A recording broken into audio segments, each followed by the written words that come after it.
Amém? Amém. E sabemos que todas as coisas contribuem justamente para o bem daqueles que amam a Deus, daqueles que são chamados por seu decreto, porque os que dantes conheceu também predestinou para seres conforme a imagem de seu Filho, a fim de que ele seja primogênito entre muitos irmãos. E aos que predestinou, esse também chamou, e os que chamou, esse também justificou, e aos que justificou, esse também glorificou.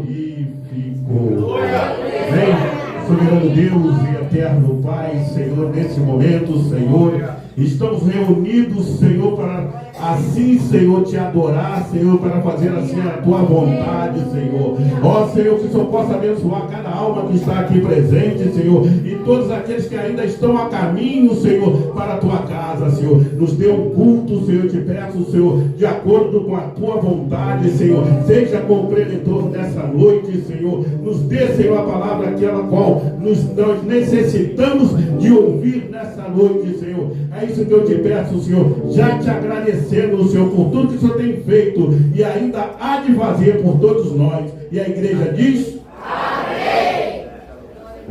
Quem serve de novo com a oportunidade?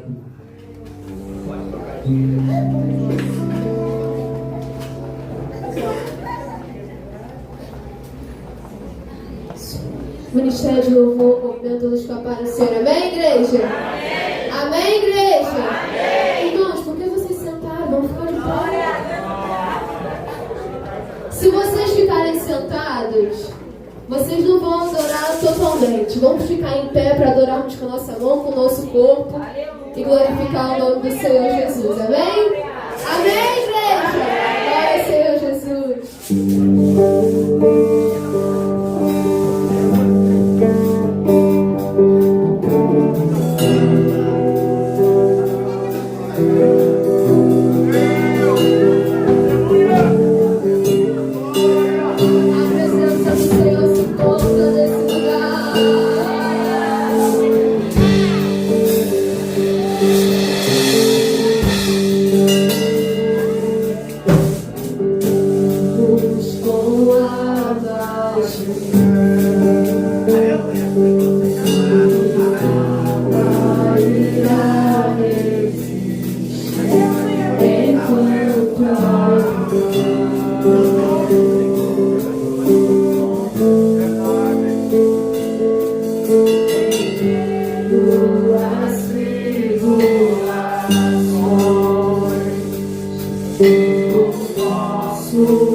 Os reinos vêm e vão.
desanimado.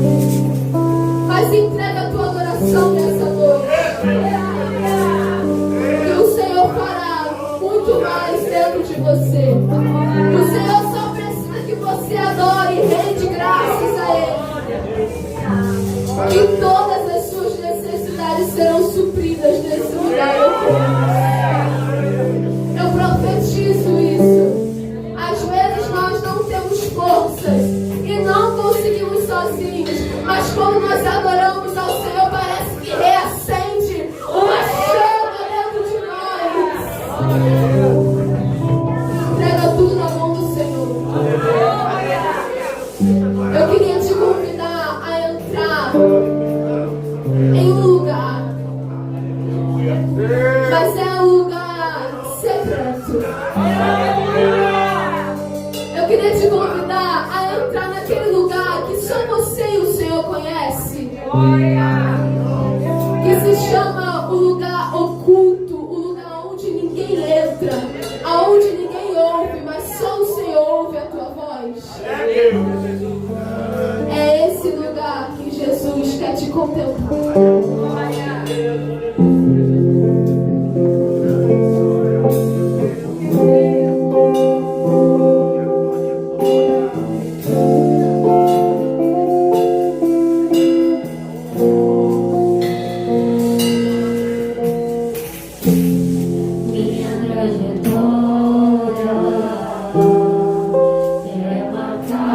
Por conquistas, minha alma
que bom. Vocês são bênção. Amém. Eles atenderam o meu convite. Enche o pulmão de ar e solta, viu? Nossa, pastor, toca a porta de velho.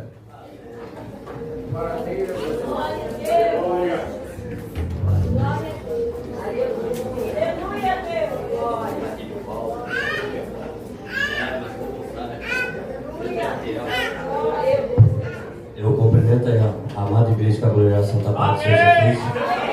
Primeiramente, agradecer as irmãs de orações, a eu aqui. Os 7 sábados, a campanha estava num estado meio distante, que estava acontecendo algo sobre a minha vida. E Deus tem feito algo poderosamente. Fiz 60 anos agora, dia 3 de agosto. E para quem tinha falado que nunca mais eu ia assinar a carteira, Jesus fornece comigo. Para aqueles que falaram, muitos que não tinham mais jeito, Deus foi lá e colocou na minha própria função, trabalhando na construção civil. Estou fazendo o curso de eletricista para a formação de eletricista montador, pela misericórdia de Deus. E caminhando sábado, virei aqui dar um testemunho na consagração. Mas o processo continua. Me ajude em oração, porque onde a igreja é lá dentro do brejo, meu pastor.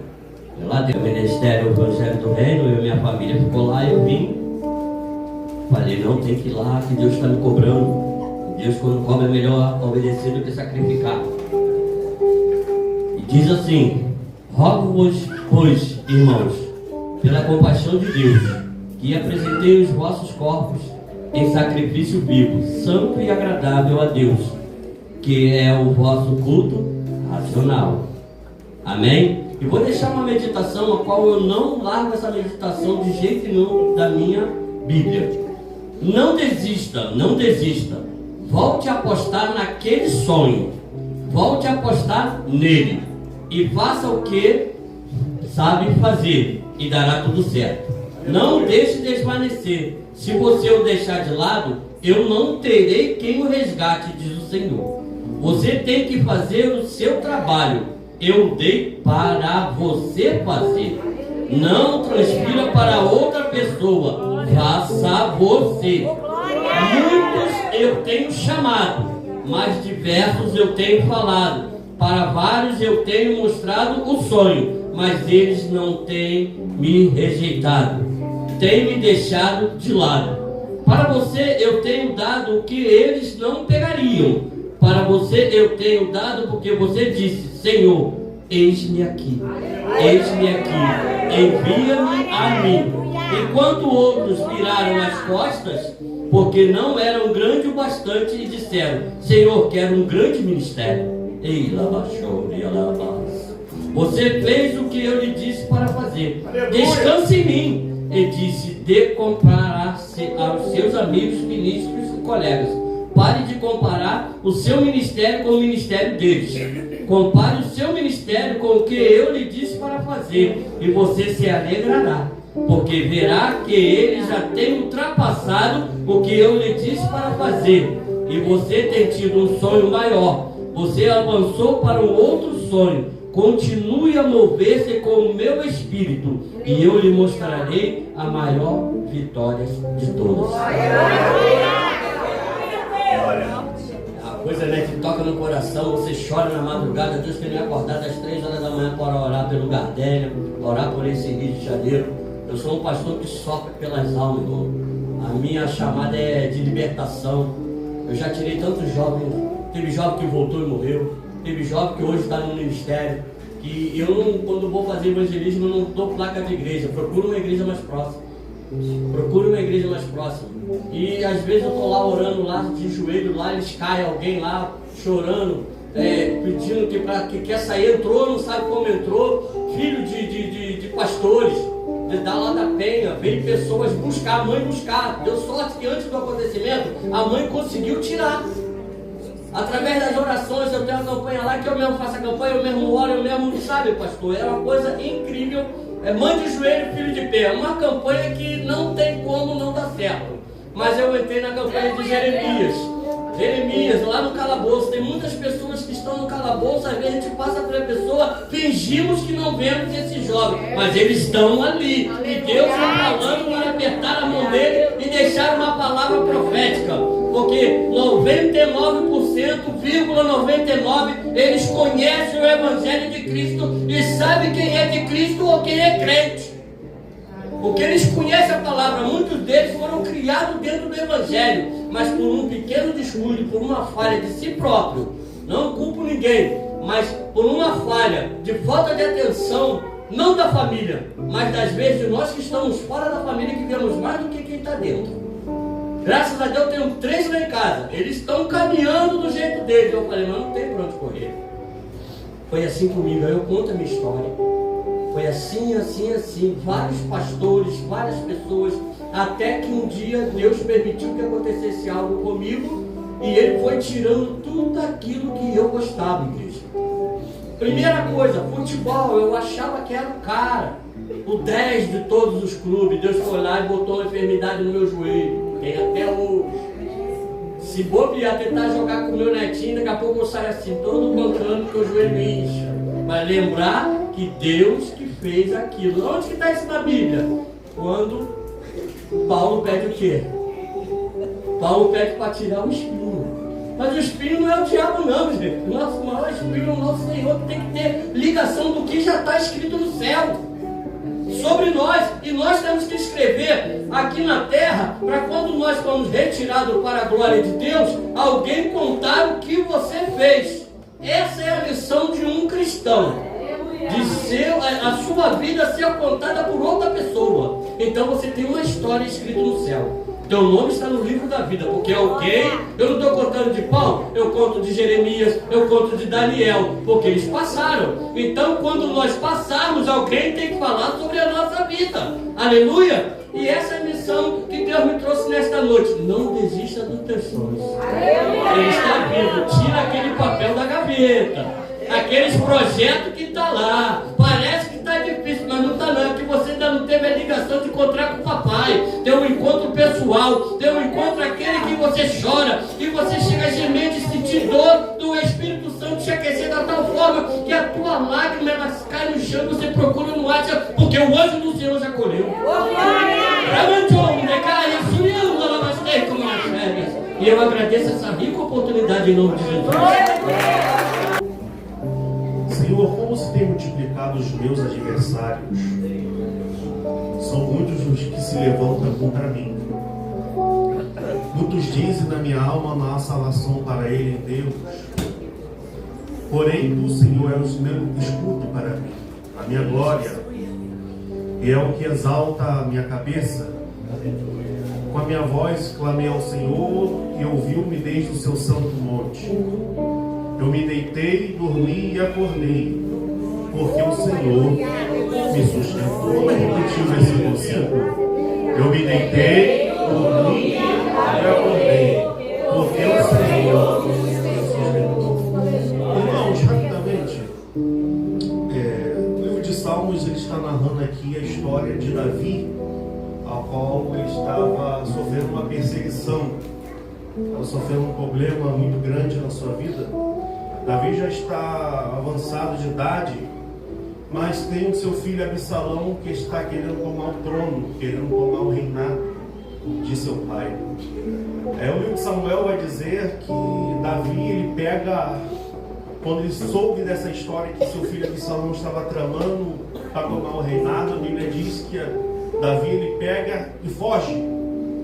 Ele sai correndo porque ele sabia que a partir do momento que ele poderia se encontrar com seu filho, poderia acontecer alguma coisa pior, algo pior. Aí Davi ele vai escrever esse salmo: Senhor, como tenho multiplicado os meus adversários. Quando Davi está dizendo isso, ele está dizendo, não é apenas o adversário que é de fora, mas alguém que se levantou que é de dentro. Davi estava dizendo, Senhor, como eu tenho multiplicado os meus adversários, são muitos os que se levantam contra mim, porém tu, Senhor, és o meu escudo, minha glória, e é o que exalta a minha cabeça. Davi sabia que a partir de um momento, o que ele estava enfrentando não estava enfrentando um gigante, Ele não estava enfrentando um leão e não estava enfrentando um urso. Ele estava enfrentando uma perseguição que era da sua própria linhagem, do seu próprio sangue, da sua própria família. Mas quando Davi fala, porém tu, Senhor, és o meu escudo, a minha glória, é o que exalta a minha cabeça, no versículo 5 ele vai dizer: eu me deitei, dormi e acordei, porque o Senhor me sustentou. Davi estava dizendo de outras formas: pode até o gigante se levantar, o urso, o leão tentar me matar, porém até o meu filho, me perseguir para me matar, mas tu, Senhor, vai me fazer dormir, vai me fazer descansar e vai me fazer acordar. Eu não sei a situação que você está passando, mas Deus vai te dar tranquilidade para você dormir. Ele vai te dar sono para você descansar. Porém, mas Ele vai te fazer levantar no meio dessa guerra. Ele vai te fazer levantar no meio desse vale. Levanta a sua mão que eu quero profetizar. A partir de hoje, as coisas vão começar a mudar. É porque Ele vai te dar equilíbrio, vai te dar sono, vai te dar tranquilidade e vai te dar provisão. Quem acredita nessa palavra? Mais no domingo, nós estamos adorando aquele que é digno de toda a honra e toda a glória. Nós só temos que agradecer ao Senhor, né? Por cada dia, por cada minuto, por cada segundo. E a palavra que Deus colocou no meu coração, que faz disso que Deus veio palestrando no meu coração. E essa palavra, e eu creio que essa palavra já tem direção certa. Eu creio que essa palavra já tem direção certa. Que palavra é essa? Se conta lá em Isaías, capítulo 32, verso 9. Essa palavra também é para mim. Essa palavra tanto é para aí como é para aqui também. Como é para mim. Somos mulheres, somos mães. E a palavra do Senhor diz: levantais vossas mulheres que estão em repouso e ouvi a minha voz, aquelas que estão seguras. Aleluia. O que Deus está falando aqui, Jeremias aqui, estava vendo ali que aquelas mulheres, porque Deus deu um chamado especial para mulher. Deus deu um chamado. Porque quando Deus ressuscitou, Ele se apresentou a quem? Maria Madalena. Então o ministério de Deus foi investido por mulheres, por você e por mim. E aqui está, o cenário aqui que Jeremias está falando, que Deus usou Jeremias, que aquela mulher estava em repouso, que estava segura. O que ele quer dizer? Aquelas mulheres estavam dizendo assim: olha, está tudo bem, a minha casa está bem, a minha família está bem, então eu vou ficar em quê? Em repouso. Mas o profeta Jeremias, ele é um homem. Isaías. Meu Deus! Oh, Jesus! Isaías, capítulo 32. Eu estava tão assim, pela essa palavra, há muito tempo que eu disse assim: o dia que o meu pastor me der a oportunidade, a palavra vai ser essa. O dia que meu pastor me der uma oportunidade, a palavra vai ser essa. E quando ele falou ali, a palavra já estava aqui. Mas a gente entende que a gente fica tão... Mas Deus deu um chamado muito grande para mulheres. E aquelas mulheres estavam assim, em repouso. Assim, está tudo bem, não vamos orar mais. Mas o profeta Isaías se levantou-se e disse assim: levantais vossas mulheres, porque está vindo aí os dias maus. Porque ali estava vindo ali o reinado do reis, que não ia ser muito bom. Mas o profeta já está dizendo assim: levantais e orais. Levanta e adora. Levanta e busca. Porque como diz, os nossos joelhos estão no chão, nossa família está de pé.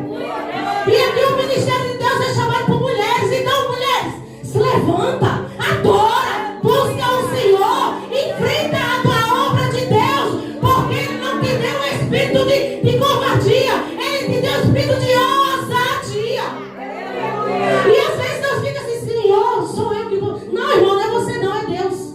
É Ele que vai fazer. Nós só precisamos abrir a nossa boca e fazer a vontade dEle. Porque quando nós vivemos a vontade dEle, Ele vai fazer a vontade dEle sobre as nossas vidas. Quando nós fazemos a vontade dEle, Ele vai fazer as nossas vontades. Porque às vezes a gente quer que tanto Deus faça, a gente pede tanto a Deus: Deus, eu quero isso, Deus, eu quero aquilo. Mas a gente nunca diz assim: Senhor, me usa mais, Senhor, deixa eu fazer a tua obra, me ensina.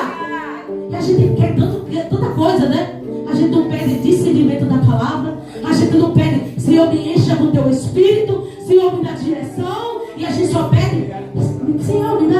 Deus disse assim: eu vou te dar, mas primeiro faça a minha vontade. Porque uma coisa eu aprendi na minha vida, que sempre o meu pastor ensina: quer viver princípio? Quando nós aprendemos a honrar princípio, o princípio vai nos honrar. Mas quando nós quebra princípio, os princípios nos quebram. Então você quer ver propósito de Deus? Viva princípio, cumpra princípio, supere princípio, porque é o princípio que vai te honrar. É o princípio que vai te honrar. E eu só tenho que agradecer a Deus por tudo que Ele é na minha vida e o que Ele faz na minha vida. E tem momentos na nossa vida que a gente diz: como vai acontecer? Eu não faço nada. Quem faz é Ele. Nós só temos que obedecer. A obedecer dói, renúncia dói, mas também a gente vai ver propósito de Deus. Quer viver propósito? Renuncia, viva princípio. E hoje em dia está muito difícil viver princípio, né? Que a gente quer fazer tudo, mas não vivemos princípio. Nós queremos fazer tudo, mas não vivemos princípio. Os princípios é acompanhamento com temor.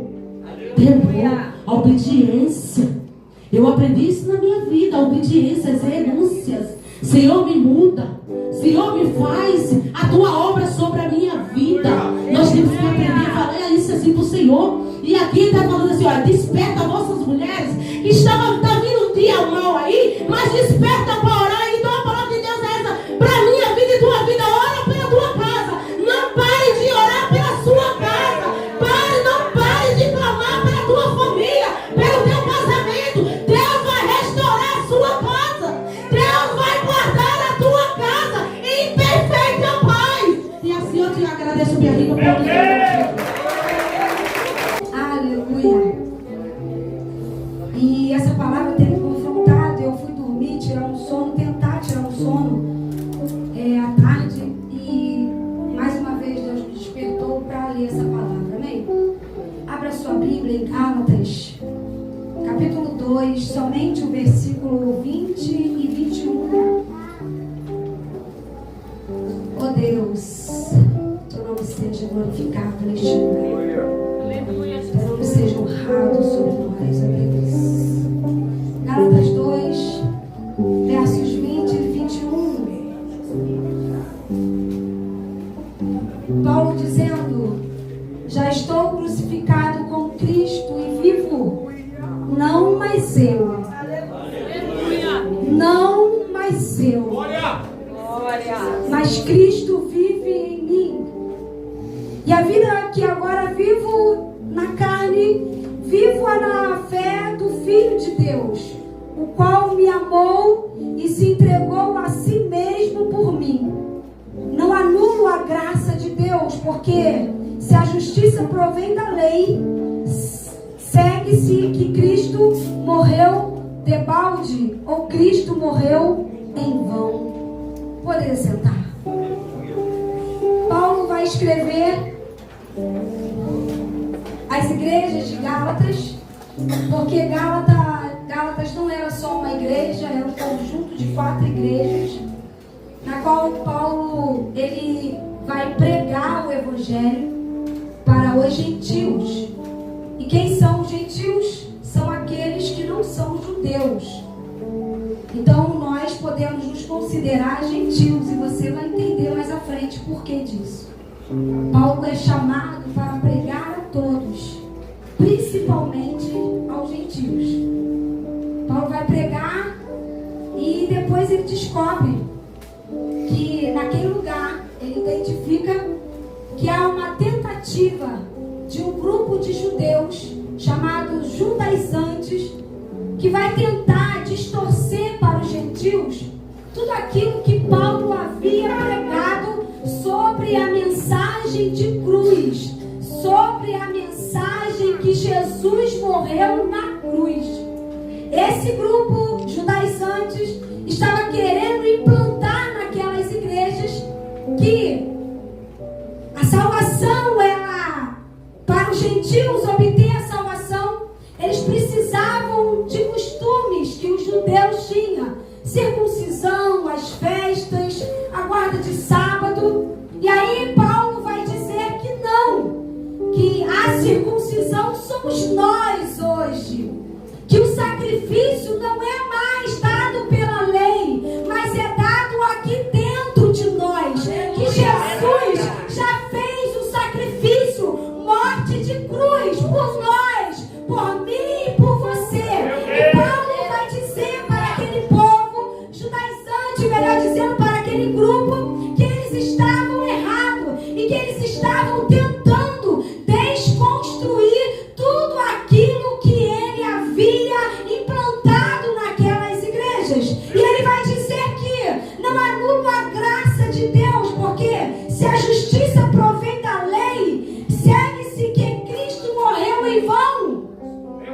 que Paulo estava explicando é que nós não precisamos mais viver pela lei, não precisamos mais viver em sacrifício, porque Jesus já morreu na cruz.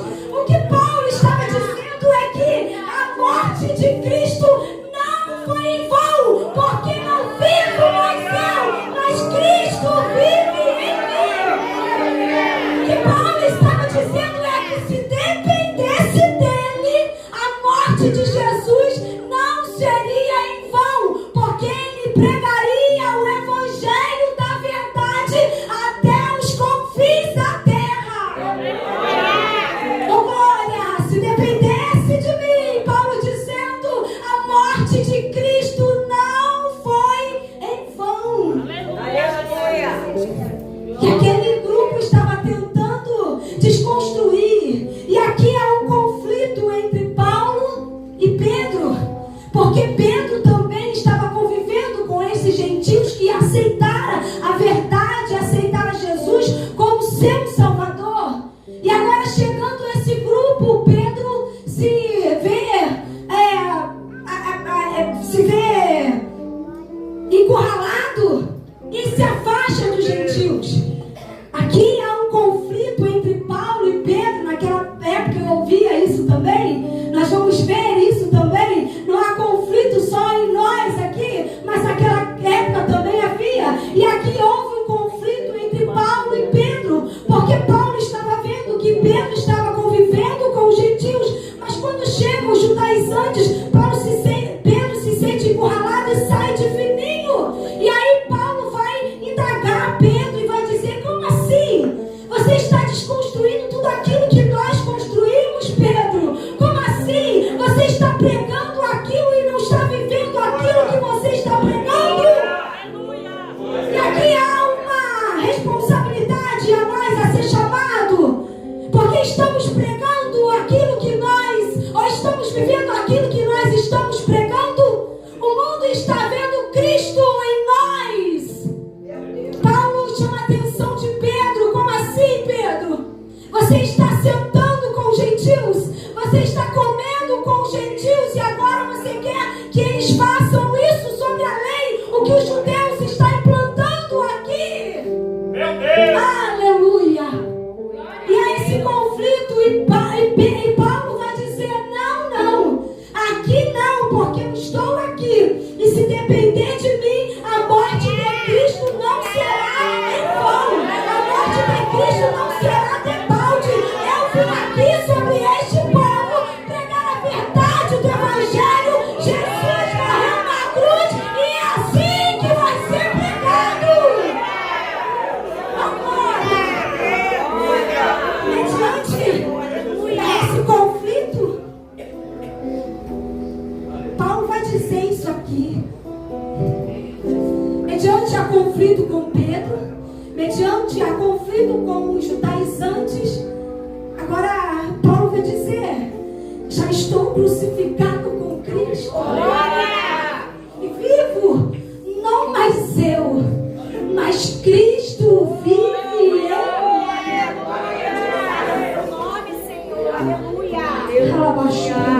Meu Deus!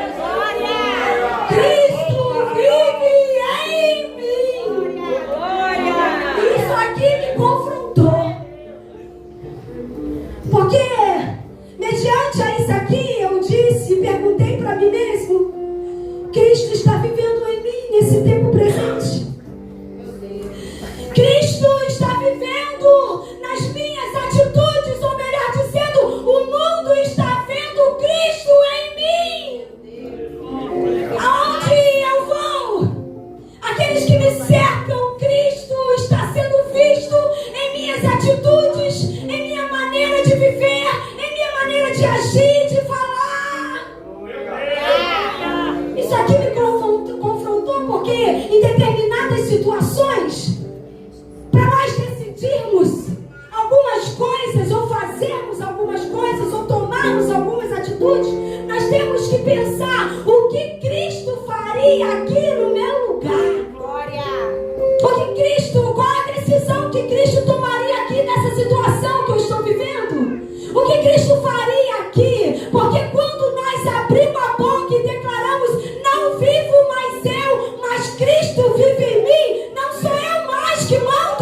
estou dizendo que me confrontou, e a todo momento eu estou me perguntando: Cristo está vivendo em mim, nas minhas atitudes, na minha maneira de viver, na minha maneira de falar. Cristo está vivendo em mim, porque a presença de Cristo provoca mudança em nós, provoca mudança em nosso comportamento, provoca mudança.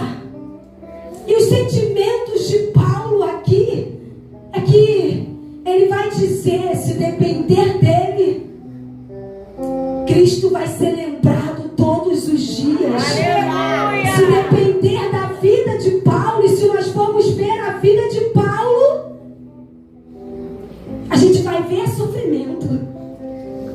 A gente vai ver que Paulo, ele tinha condição financeira e ele largou tudo para viver a vida em Cristo. E nós? Será que nós temos a capacidade de dizer: Cristo vive em mim, largamos tudo por amor a Ele? Será que temos a capacidade de abrir os nossos lábios e dizer: Cristo vive em mim, e renunciar à nossa carne, renunciar o nosso eu? Aquilo que Ele dizer, faz, nós vamos renunciar para fazermos? Porque muitas das vezes a vontade de Cristo em nós, ela dói. Não porque Ele quer nos ver sofrer, mas é porque nós somos desobedientes. É porque nós somos inclinados à carne, nós somos inclinados ao pecado. Mas para mortificarmos a nossa carne, é vivendo com Cristo. Para mortificarmos a nossa carne, é dizer: Cristo vive em mim. Através da oração, para termos intimidade com esse Cristo. Através de jejum, para mortificarmos a nossa carne e dizermos: Cristo vive em mim. É para lermos a palavra com a intenção de mudarmos a nossa vida de dentro para fora. Cristo vive em nós. Cristo vive em nós. Oh, glória! O que fazíamos antes, não fazemos mais. Se antes éramos beberrões, hoje vivemos da palavra, porque Cristo vive em nós. Se antes éramos fofoqueiros, hoje pregamos o Evangelho, somos evangelistas da palavra de Deus. Oh, glória! Se antes fazíamos algo errado, hoje a palavra nos leva no caminho correto para obtermos a nossa salvação, porque Cristo vive em nós. E você acha que Cristo viver em nós não vamos passar algumas situações de perda? Nós não vamos passar algumas situações de decepção? Nós não vamos passar situações de frustração, de dor, de choro? Cristo passou por isso. E se nós queremos dizer: Cristo vive em nós, nós não seremos isentos de passar também. Cristo vive em mim, muitas das vezes eu terei que chorar. Cristo vive em mim, muitas das vezes eu terei que sofrer, eu terei que sentir dor, eu terei que ter decepção e frustração. Porque Cristo sofreu, porque Cristo passou. E uma certa feita, esse mesmo Cristo disse: eu não vim trazer paz, mas eu vim trazer espada. Então muitas das vezes, para Cristo viver em nós, às vezes a espada, a guerra, a peleja, a luta. Mas em Cristo somos mais que vencedores. Vai valer a pena Cristo viver em você. Vai valer a pena Cristo viver em mim, porque há um lugar de glória preparado por esse mesmo Cristo que morreu na cruz, que padeceu por amor a mim e por amor a você. Vai valer a pena sofrer, vai valer a pena chorar, vai valer a pena muitos se afastarem, vai valer a pena sofrer